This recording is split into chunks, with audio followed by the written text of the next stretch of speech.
Daremos comienzo con la clase número 1 de Primera y Segunda de Pedro.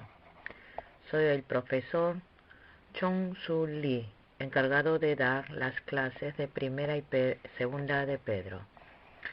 Primeramente, hablaremos acerca de la parte introductoria de Primera de Pedro. 1. El autor fue el apóstol Pedro. Punto 2. La fecha fue alrededor del año 63 después de Cristo. Punto 3. El lugar del escrito fue en Roma. Punto 4. Propósito del escrito. El propósito del escrito del libro de Primera de Pedro fue para consolar y animar a los fieles que estaban sufriendo. También para enfatizar en la segunda venida de Jesús y el fin de los tiempos. Capítulo 1, versículo 5, capítulo 4, versículo 7. Todavía no pasamos el tiempo de peregrinaje, así que estaba consolando a los fieles para que tuviesen fe en la esperanza venidera. Capítulo 2, versículo 7. Enfatizando la vida espiritual interna de los fieles. Quiso ampliar en la ética cristiana. Capítulo 1, versículo 15, capítulo 3, versículo 1 al 7, capítulo 4, versículo 14 al 19, capítulo 5, versículo 1 al 6. Quinto, palabra clave. La palabra clave de Primera y Segunda de Pedro es sufrimiento. Esta palabra, sufrimiento, aparece en el texto 16 veces. Refleja muy bien las dificultades que los fieles dispersados por todos lados estaban padeciendo. Pedro les ha soplado esperanza viva, por eso estos textos también son llamados cartas de esperanza. Punto 6. Maneras de vencer los sufrimientos. Nosotros, los fieles, sea cual fuera el sufrimiento, debemos vencerlos. Primeramente, debemos creer que la manera de vencer los sufrimientos lo ha autorizado Dios. Santiago capítulo 1, versículo 4. No hay ningún sufrimiento que Dios no haya permitido que ocurra. Si queremos vencer el sufrimiento, no debemos tomarlo a la ligera ni desanimarnos. Hebreos capítulo 11, versículo 5. La manera de vencer el sufrimiento es gozar plenamente. Santiago capítulo 1, versículo 2. Tener la fe de que Dios nos permitirá ser tentados solo lo que podamos aguantar. Primera de Corintios capítulo 10, versículo 13. Aunque sea grande el sufrimiento, lo podremos soportar. Aunque sea sufrimiento que padezcamos frecuentemente, hay que tener fe de que podemos aguantarlo. Si nosotros solo lo creemos, podremos soportarlo. Dijo que si queremos vencerlo, también nos dará una salida. Primera de Corintios, capítulo 10, versículo 13. Porque cuando venga el sufrimiento, si no tenemos una salida, no podremos vencer. Aunque sea un gran sufrimiento, siempre hay una salida. Si tan solos vamos por ese camino, podremos vencer el sufrimiento. El camino de la salida es vivir acorde a la palabra de Dios, ir cerca de Dios. Si queremos vencer el sufrimiento, debemos aguantar y soportar. Santiago capítulo 1, versículo 12. Debemos soportar hasta que Dios nos diga que ya es suficiente. Podremos vencer cuando soportemos. Por vencer el sufrimiento, podremos perfeccionarnos y hasta crecer nuestra fe. Punto 7. Bosquejo. Salvación de los fieles, capítulo 1, versículo 1 al capítulo 2, versículo 12. Sumisión de los fieles, capítulo 2, versículo 13, hasta capítulo 3, versículo 12. Sufrimiento de los fieles, capítulo 3, versículo 13 al capítulo 5, versículo 14. Comenzaremos con el estudio del capítulo 1 de Primera de Pedro. Tema central y puntos principales. Capítulo 1. Salvación. El tema central del capítulo 1 es salvación. Punto 1. Predestinados a ser salvos. Versículo 1 y 2. Punto 2. Alabanzas por la salvación. Versículo 3 al 4. Punto 3. Prueba y aprobación. Versículo 5 al 9. Punto 4. Preanuncio acerca de la salvación. Versículo 10 al 12. Punto 5. La vida de aquellos que recibieron la salvación. Versículo 13 al 25. Veamos el versículo 1. En el versículo 1 se menciona la palabra de Jesús, Cristo, apóstol, expatriados, extranjeros de la dispersión. Ahora expondremos estas palabras. El significado del nombre de Jesús es el que vino a salvar a su pueblo de sus pecados. Mateo capítulo 1, versículo 21. El significado de Cristo es el ungido. En el tiempo del Antiguo Testamento, recibían unción los reyes, profetas y sacerdotes. Cristo vino de estos tres cargos en su persona. Apóstol son los que han recibido el llamado de evangelizar enviado directamente por Jesucristo. Solo son los 12 apóstoles, no hay nadie más. Expatriados de la dispersión. Los creyentes se habían dispersado a causa de la persecución, porque estaban dispersos fuera de su tierra natal, Judea. Por eso los llamaron expatriados. Punto 1. Motivos de haber llamado a los fieles expatriados, extranjeros. Los fieles somos peregrinos, extranjeros, porque vivimos por un breve tiempo en este mundo y volveremos a nuestra patria natal, que es el reino de los cielos. Así que no debemos tener algún afecto o apego a este mundo. Nosotros debemos vivir esperando por el reino de los cielos, esperando ya estar en paz en la tierra natal. Si pensamos así, podremos soportar un poco más el sufrimiento. Punto 2. Actitud del vivir del peregrino. ¿Con qué actitud debemos vivir? Con temor, para no cometer errores. Debemos vivir sin caer en el engaño de la tentación del... Hay que vivir pensando entrar con gozo al cielo. Todos nosotros, los fieles, somos extranjeros, peregrinos. Nos quedaremos por un corto tiempo en este mundo y después nos volveremos al cielo. La única diferencia de que algunos se irán antes y otros después. Por lo tanto, no debemos dejar ninguna esperanza o apego a este mundo. Hay que esforzarse para que cuando entremos al reino de los cielos no recibamos reprimenda de Dios, sino alabanza, gloria y galardón. Ahora hablaremos acerca de la predestinación de la salvación.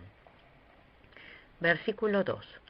La salvación de los fieles ha sido elegido por conocimiento previo de la Trinidad.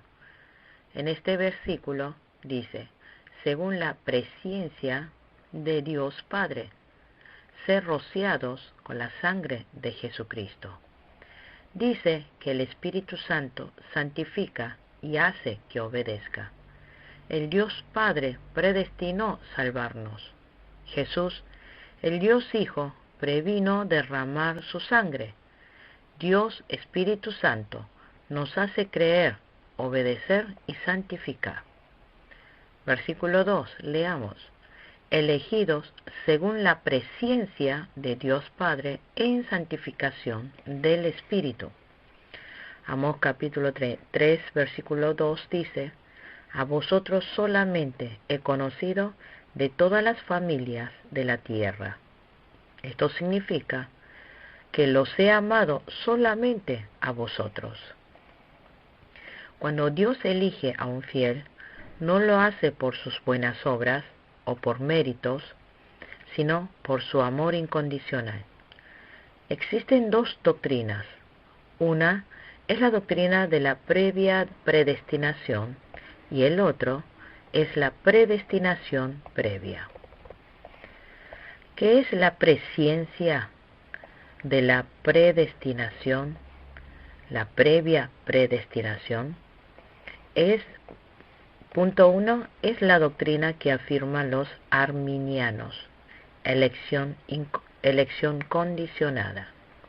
La elección condicional, la postura arminiana, enseña que la elección de Dios está condicionada por la decisión del hombre.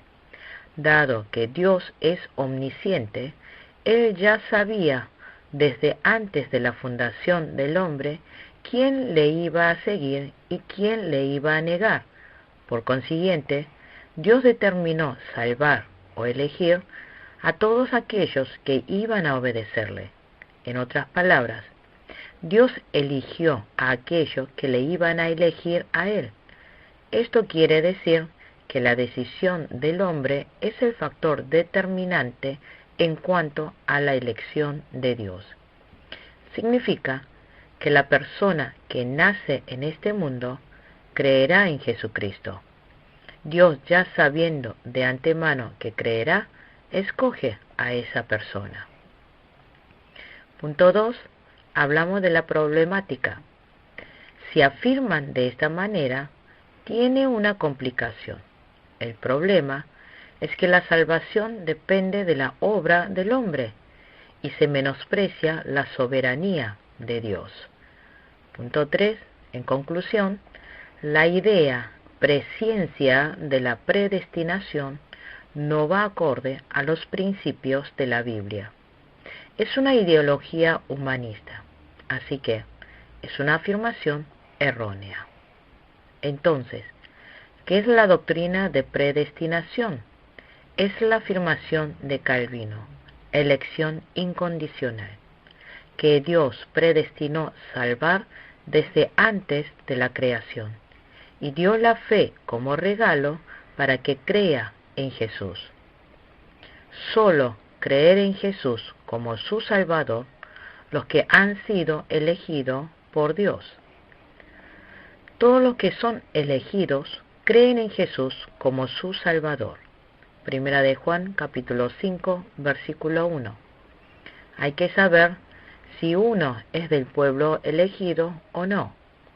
Se puede saber por medio de ¿creo en Jesús o no? Los que llegan a creer en Jesús ya es un escogido.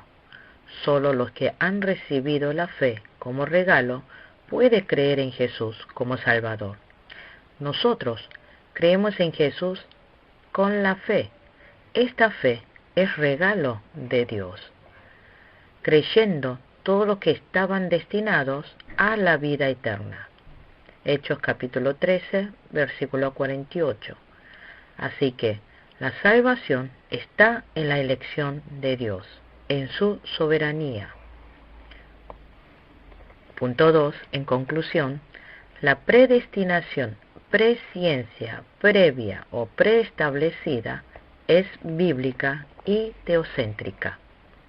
Por lo tanto, la salvación es pura gracia de Dios. Nosotros no nos esforzamos para obtener la salvación.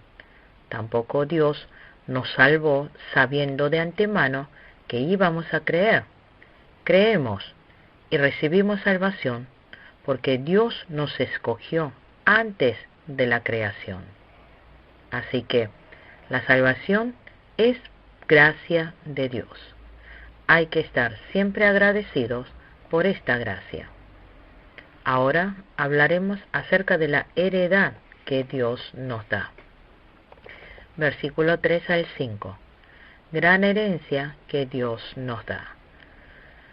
Pedro, antes de hablar acerca de la heredad, alabó primero a Dios. Primeramente, alabó a Dios de la salvación. Nuestra salvación es la salvación de Dios de la Trinidad. En el versículo 3 habla de la gran misericordia de Dios Padre. Significa que nosotros recibimos la salvación por la misericordia de Dios. Así que nosotros debemos alabar la misericordia de Dios. También hay que alabar el mérito del Dios Hijo, Jesucristo, quien murió en la cruz en nuestro lugar. También el renacer que Dios Espíritu Santo ha ejercido en nosotros. Alabar por la nueva esperanza. Alabar por la consumación de la salvación. Nuestra salvación es para una herencia incorruptible, incontaminada e inmarcesible. Alabar por la herencia para alcanzar la salvación, que está preparada para ser manifestada en el tiempo postrero. Nosotros somos salvos. Nosotros que somos salvos debemos alabar y agradecer, ser fiel al Dios Padre, al Hijo y al Espíritu Santo. Por eso, el que es salvo tiene que ser fiel hasta la muerte. La herencia que Dios nos da, primero, es la más grande herencia, es que nos hizo renacer. En el versículo 3 habla de este renacer. Punto 1. Renacer significa que el espíritu que estaba muerto por las transgresiones y pecados ha renacido. Esto es renacer. Esto es la resurrección espiritual. Punto 2. Los elementos del volver a nacer son el agua y el Espíritu Santo. Juan capítulo 3, versículo 5. Aquí el agua se refiere a la palabra de Dios. Efesios capítulo 5, versículo 6. Punto 3. La obra de renacer no necesita de la colaboración o esfuerzo del hombre. Es la obra única del Espíritu Santo. Se lleva a cabo en un instante y de una sola vez. El renacimiento no es repetitivo. 4. El resultado de este renacimiento, de este renacer, el espíritu renacido del fiel, por haber recibido la vida de la resurrección de Jesucristo, no se muere jamás. Juan capítulo 11, versículo 6. El espíritu renacido no peca otra vez. Primera de Juan capítulo 3, versículo 9. El hombre renacido peca. Romanos capítulo 7, versículo 8. No se confunda en esta parte. Repetimos. El hombre renacido peca. La carne peca. Pero el espíritu renacido no peca. La naturaleza pecaminosa es la que peca. Una persona que ha renacido jamás irá al infierno. Aunque no pueda vivir bien la palabra de Dios, no se va al infierno. Si nosotros no vivimos bien conforme a la palabra de Dios, solo tendremos castigos. Dice que el malvado no puede tocar a un renacido. Primera de Juan, capítulo 5, versículo 17. Solamente los renacidos pueden entrar al cielo. Juan, capítulo 3, versículo 3. Si no se ha renacido, no puede entrar al reino de los cielos. No puede entrar por dinero, ni por sabiduría, ni por ser hermoso. Al cielo solo pueden ir los renacidos. La gran herencia que Dios nos da, segundo lugar, tiene esperanza viva. La esperanza en este mundo no tiene vida, es una esperanza que se desvanece. Pero la esperanza de los fieles es una esperanza viva, que no se desaparece nunca, es eterna. ¿Por qué la esperanza de los fieles es esperanza viva? Primero, porque tenemos esperanza de que iremos a vivir para siempre en el cielo. Segundo, porque tenemos esperanza de que nuestro espíritu crecerá hasta la medida de Jesucristo. Jesucristo es nuestra esperanza de vida, es la esperanza eterna. Aunque estemos en la más profunda desesperanza, tristeza, profunda angustia, si creemos en Jesucristo y esperamos, tendremos abundante esperanza.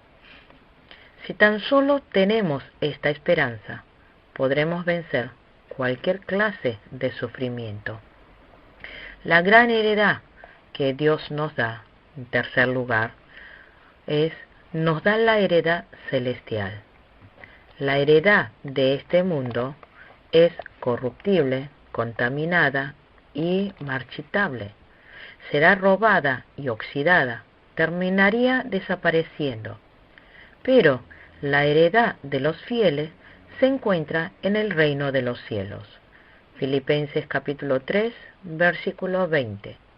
La herencia de los fieles es indestructible, incontaminada e inmarchitable. Puede venir los malvados y robar o arrebatarnos, pero como la herencia de los fieles está reservada en el cielo, es eterno, hermoso y valioso.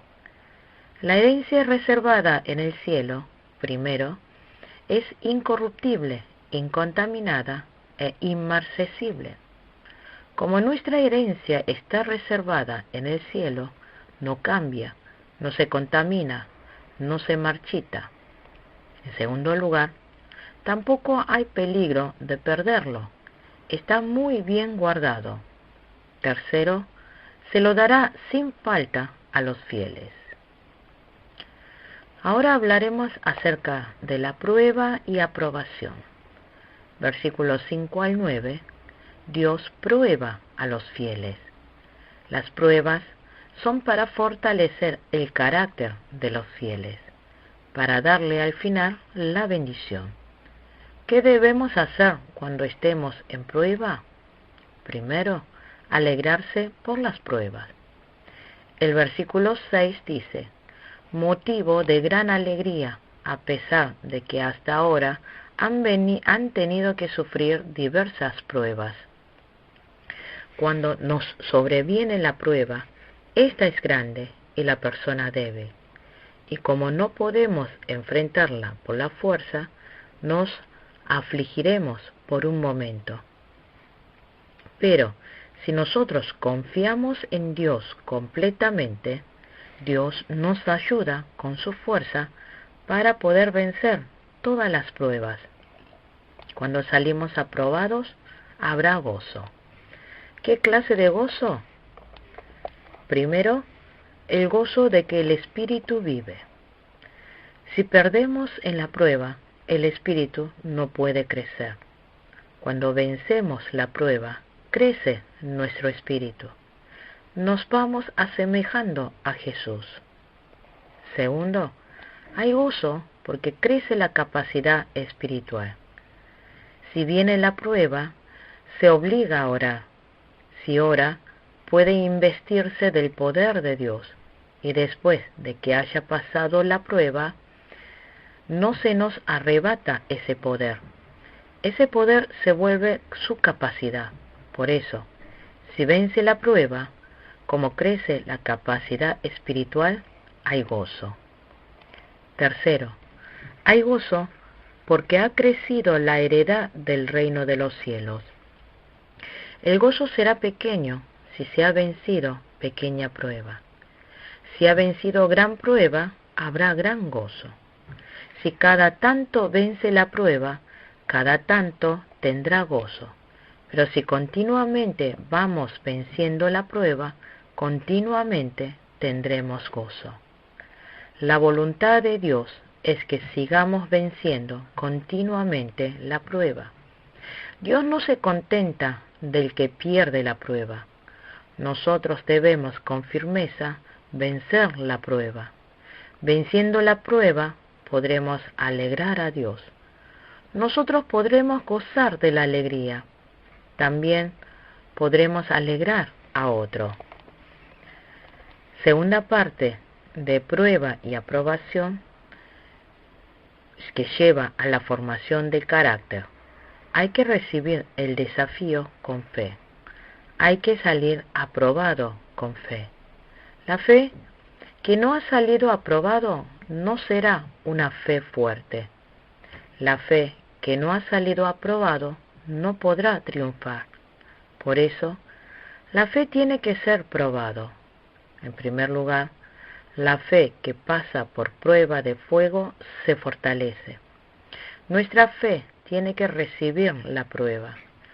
Si quiere salir aprobado, tiene que recibir la prueba. Por medio de la prueba se produce la firmeza de carácter. Las impurezas del acero se elimina cuando hace pasar el acero por el fuego. El acero será de buena calidad si pasa el fuego y es forjada. Igualmente, nuestra fe tiene que pasar por muchas pruebas de fuego. Cuando pase por las pruebas, se irá probando y se irá afirmando la fe. En segundo lugar, mientras esté pasando por la prueba de fuego, se van quebrantando orgullo, egoísmo, y se van deseando una fe más limpia. Así que la prueba de fuego no es algo malo. Para los fieles es algo beneficioso, es de bendición. La prueba nos lleva a orar, porque personas que antes no oraban, cuando se presentan pruebas, oran. Cuando estamos atascados por las pruebas, nos arrepentimos de los pecados, nos arrepentimos del orgullo, desechamos el egoísmo. Por eso, nuestra fe se vuelve pura, se vuelve santa. Por eso, la prueba, la tentación, es una necesidad beneficiaria para los fieles.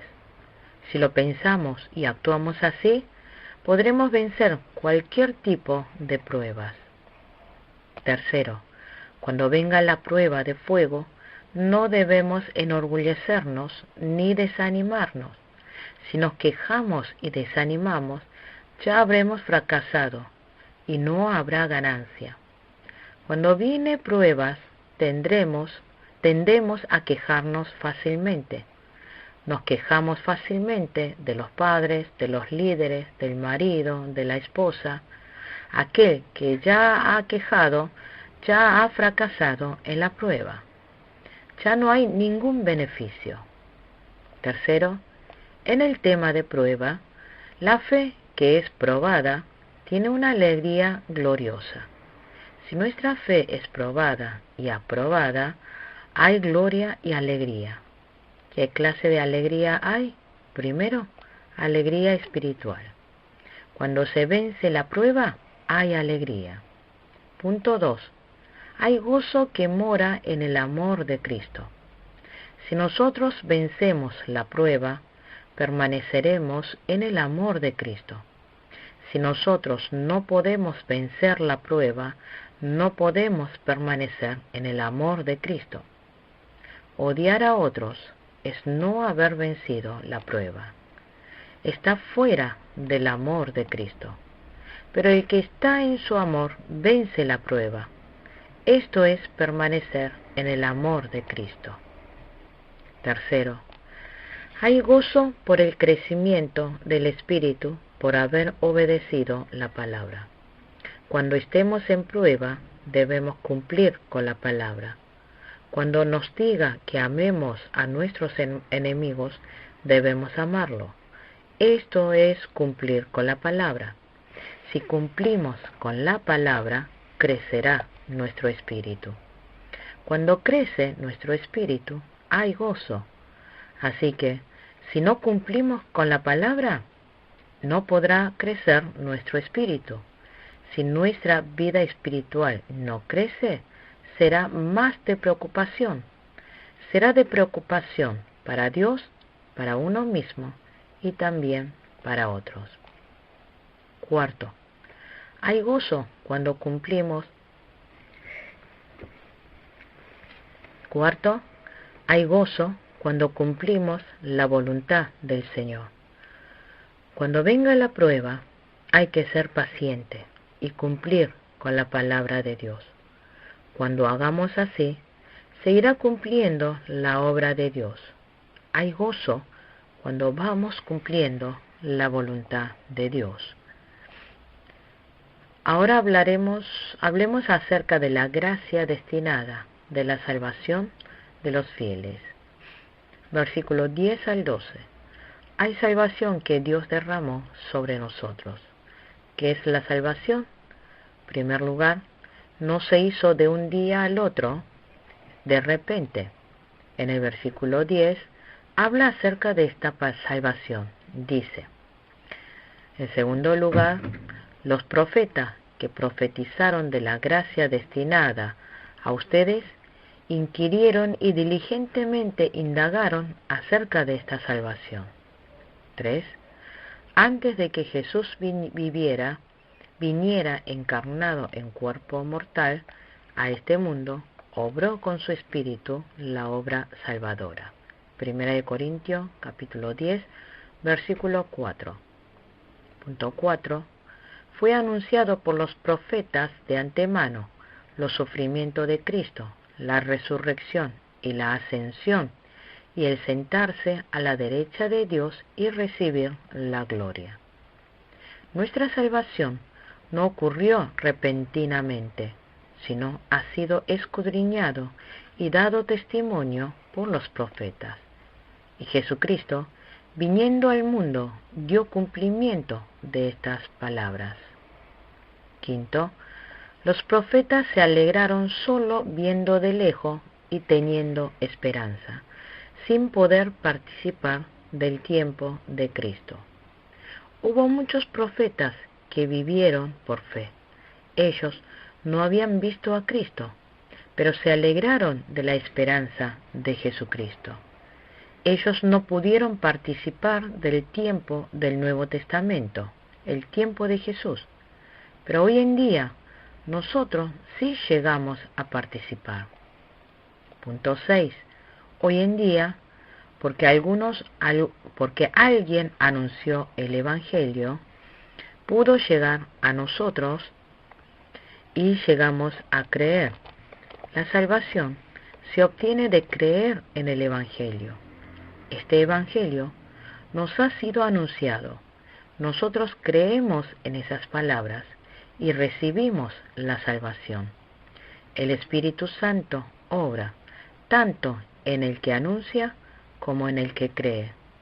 El que anuncia lo hace en el Espíritu Santo, y el que recibe también cree en el Espíritu Santo.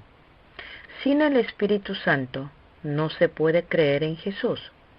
Debemos estar agradecidos de que nos haya enviado al Espíritu Santo Consolador.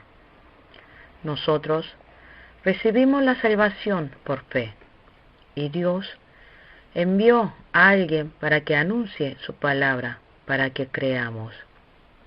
Dios envía al que anuncia el Evangelio.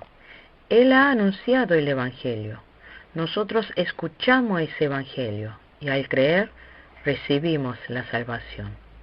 En el mundo todavía hay muchas personas que necesitan recibir salvación. Por estas personas que necesitan salvación, Dios envía a sus siervos y hace que anuncie el Evangelio. Si anunciamos el Evangelio, hacemos que otra persona más crea. Creyendo en este Evangelio, reciba la salvación. Así que es muy importante anunciar el Evangelio. Los que hemos creído primero, tenemos el llamado de anunciar el Evangelio. Nosotros debemos llevar el Evangelio hasta lo último de la tierra. Sea a tiempo o fuera de tiempo, debemos anunciar el Evangelio.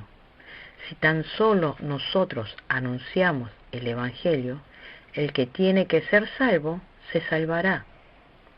Punto 7. Hasta los ángeles se alegran de vernos salvos. Así de valioso y grande es la salvación. No debemos tomar a la ligera esta salvación, sino apreciarla valiosamente.